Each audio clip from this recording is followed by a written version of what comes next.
Wisdom for a Fair and Just World by Dr. Jim Richards. Chapter 25, Is Man More Righteous Than God? The book of Job is probably misquoted more than any book of the Bible.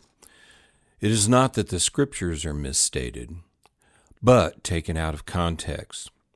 For 37 chapters, Job and his friends seek to justify their opinions about why Job was facing such calamity.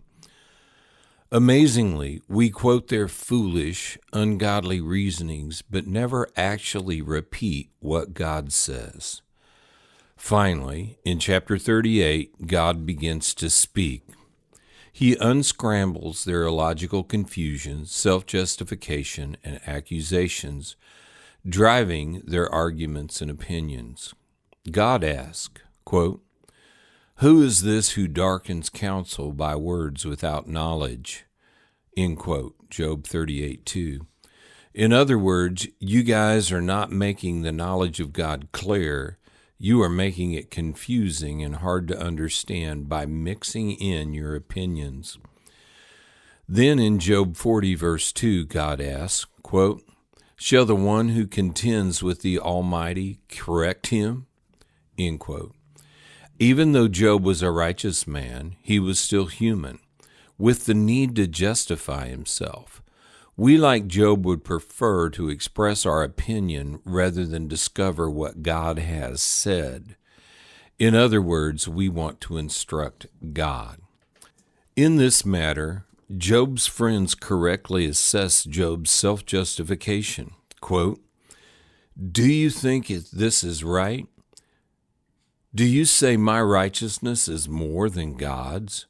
Job 35:2. No one would say the words, quote, "I am more righteous and fair than God," end quote. Yet every time we accept a philosophy or system of justice differing from God's justice, we are declaring, "I am more just and fair than you." Furthermore, every vote for a politician proposing laws in conflict with God's justice is a vote against God. It is a vote for lawlessness. We are contending with and instructing the Creator instead of listening, learning, and correcting our course. In Job chapter 40, verse 8, God asked one of the most critical questions, quote, "Would you indeed annul my judgment? Would you condemn me that you may be justified?" End quote. We pray ridiculous, unscriptural prayers, asking God for outcomes that are incongruent with our actions. We refuse to raise our kids in righteousness, then pray for their lives to come out good. We cast votes for politicians supporting unjust laws and pray for a better world. We refuse to rule our world based on God's justice and are somehow amazed at the riots, crime, murder, and anarchy. Yet, when it goes wrong, we blame God. We create ridiculous theological concepts that justify our ungodliness while blaming God.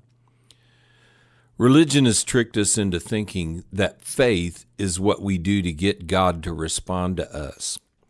It has become our magic wand, get out of jail free card. But faith is not what we do to get God to respond to us. Faith is how we respond to what God has said and promised. Stop trying to believe for what God will do and consider believing you can and will do what God says to do. The core of all we need to know about God is His goodness expressed in Genesis 34, verses 6 through 8. God's justice is an expression of His goodness. Our willingness to trust God is based on our belief about His goodness. If we believe He is good, we will trust Him personally, as well as His standards for justice. Maybe it's time we admit what I'm sure was hard for Job to admit. Quote, "You ask, who is this who hides counsel without knowledge?" When I take a stand in opposition to your justice, I hide your goodness from the world.